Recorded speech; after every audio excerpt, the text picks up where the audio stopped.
Welcome back to the channel. Today is the day, baling day. I think I have everything greased up. Actually, I missed two, so we'll hit those.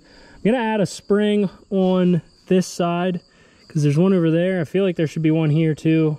Not that that's really doing anything or gonna do anything, but we'll see.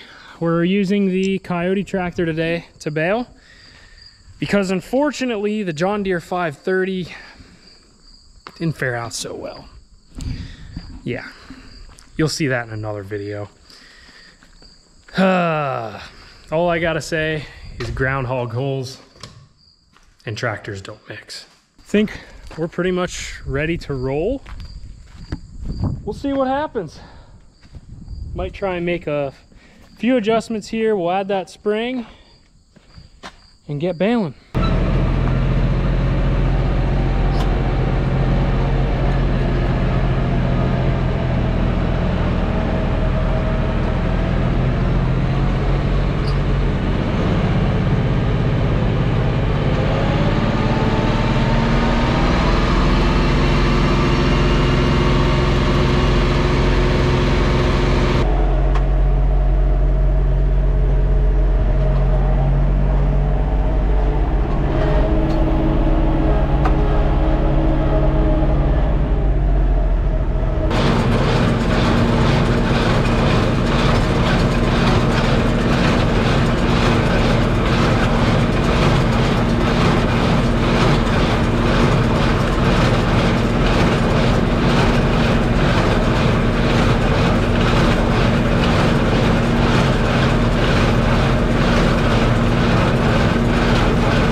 This is a really nice field. Windrows turned out really nice.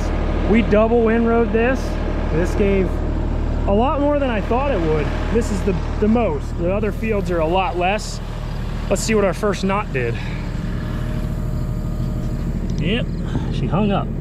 So far, I'm just not having luck at all. For some reason now, I can't even get it to tie correctly. This is really nice hay, by the way. Very nice, good color.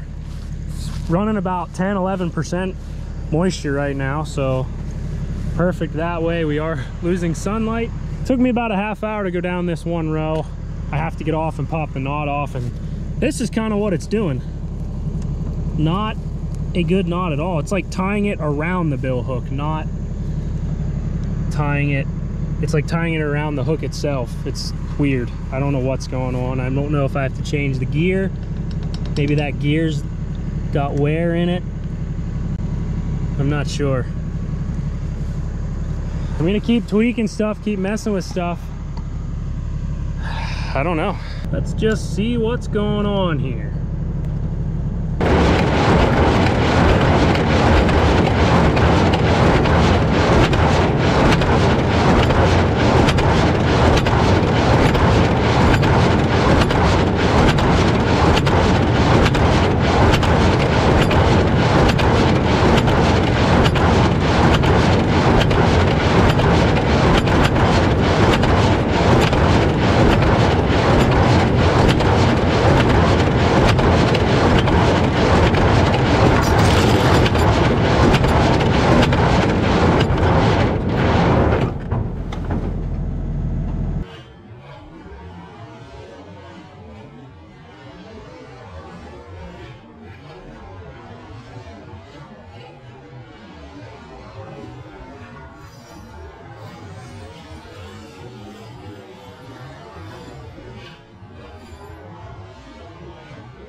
Well, it popped that one off, hung this one a little bit, hung the tail, but we broke a shear pin, and there's no way I'm overloading it, not even a chance.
this is how far I've made it. There's a bunch that I have to re-bale down there. The bales are coming out nice. I'm starting to get some 20% moisture stuff, so I think we're pretty much done for the evening.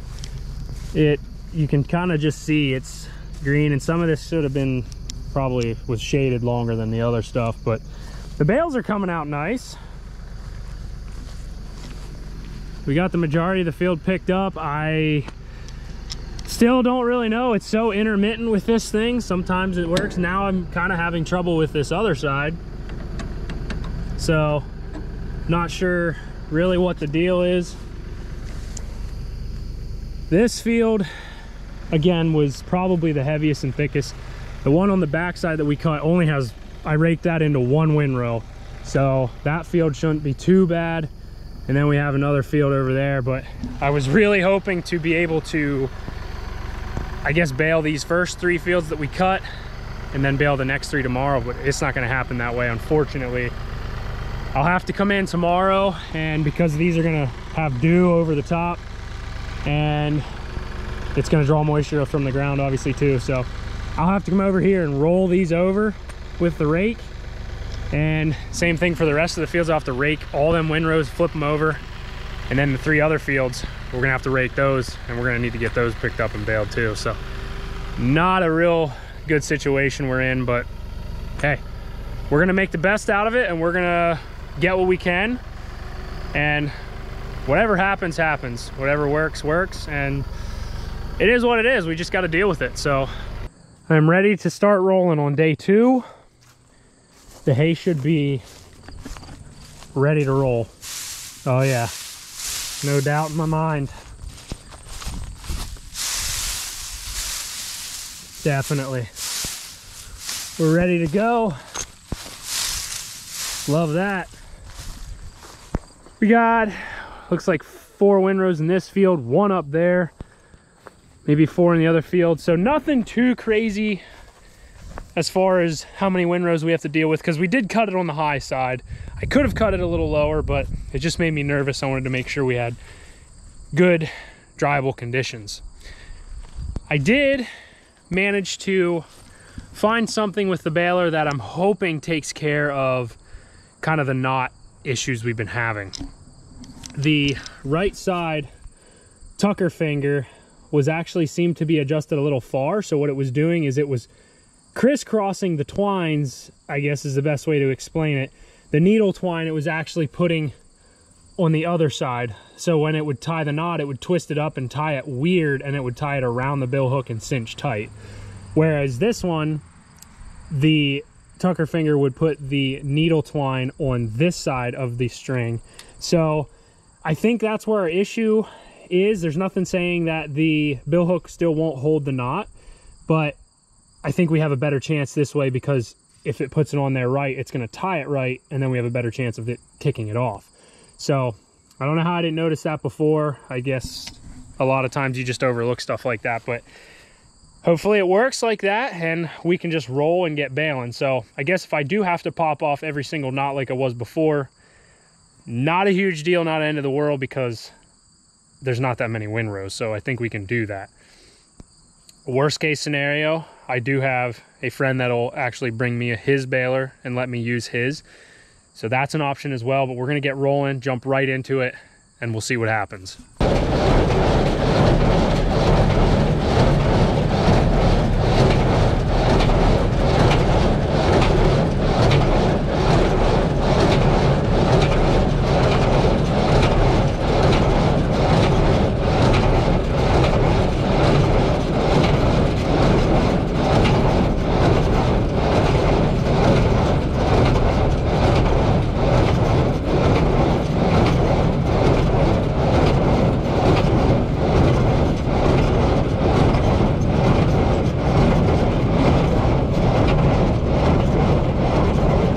This time it actually held up both, which is kind of odd. This one I don't really have problems with, but could have been a fluke thing. We're gonna keep rolling, pop them off, see what happens. I'm continuing to try and make adjustments. We're done with the field down there, and we only have 1 windrow on this field. I got the one side good now, but it's the left or the right, whichever one, the one that way is still giving me problems. I made some more adjustments and I'm gonna continue making adjustments, but right now I'm just popping each one off and I'm gonna keep trying it that way. Moving on to the east field now. This is only 3 windrows and they're not super heavy. The one up top is definitely not very thick, so it shouldn't be too bad, should go pretty quick. About 5:20 now, so we gotta get rolling. Field number 3 done. Now we go on the back side of the farm. Again, baler's still not working properly. I'm just, at this point, because of it just kind of time passing by, I'm just popping the knot off and kind of making adjustments that come to mind, but I'm almost starting to wonder if there's something worn, whether it's a worm gear or something on the rack there of the knotter assembly that's maybe worn. Sometimes they can get worn crooked at an angle, and I didn't change any of those, so might have to dive deeper into it this winter maybe, or just get rid of it and get something else. Field 4's done. There's two windrows up there.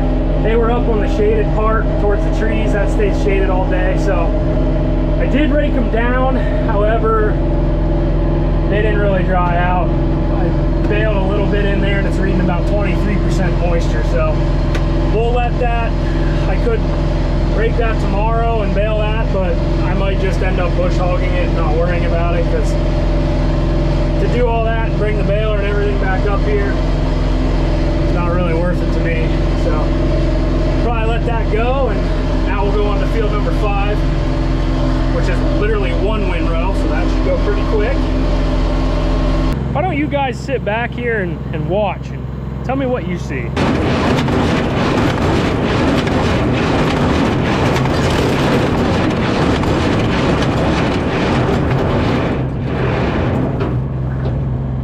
Did you see anything?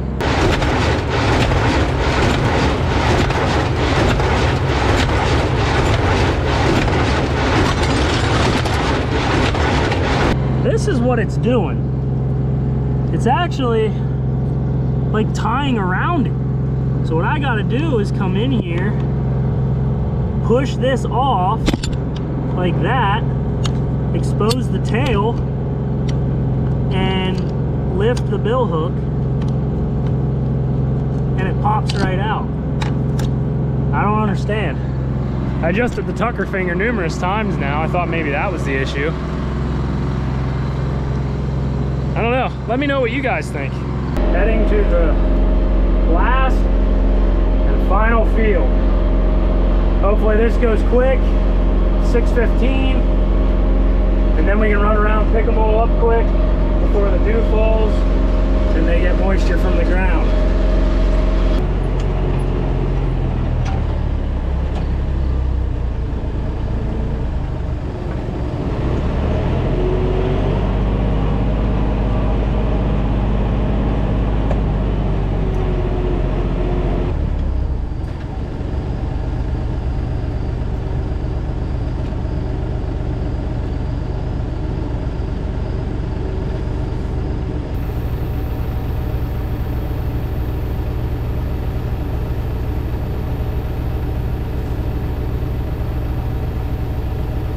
It's the next day.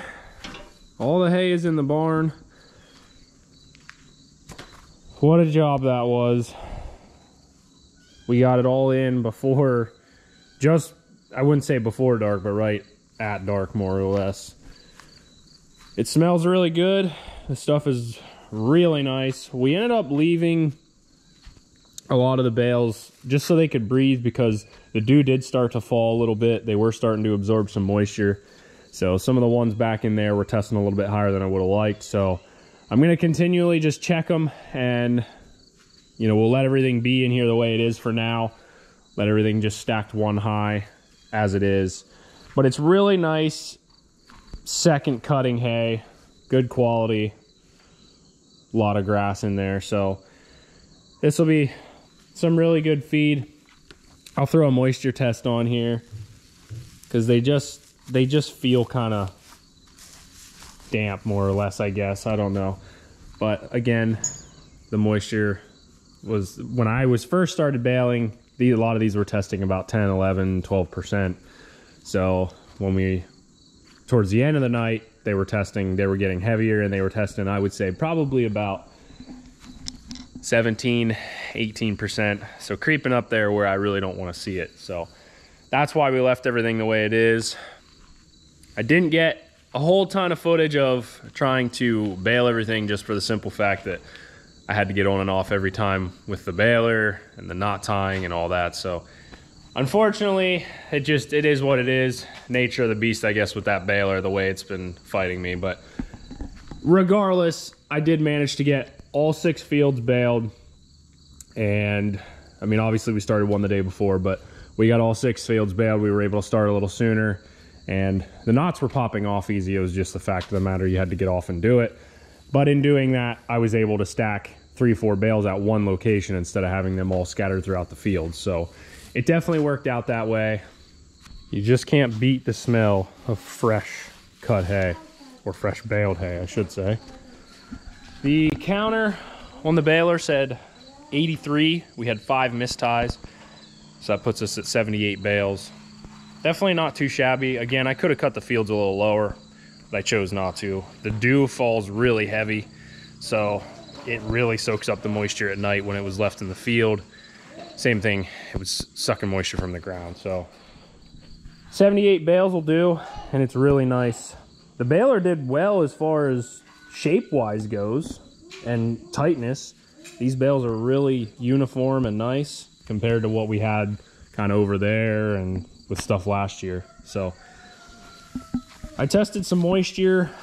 One spot in one of the bales back there was about 18, maybe 20%, but the rest of everything in here is about between 10 and 13%. So I'll just let them sit, check them every so often, make sure they're not heating up or anything like that. And then we should be able to stack the rest of these and put the wagon away. Hope you guys enjoyed the video. Again, baler's just still not working, so I got to either do something different with it, replace some parts, tear into some more of the knotters. I'm not sure what we're gonna do. So anyway, we got the hay in. That's all that matters. I hope you have a great day. Don't forget to subscribe to the channel, and I'll see you next time.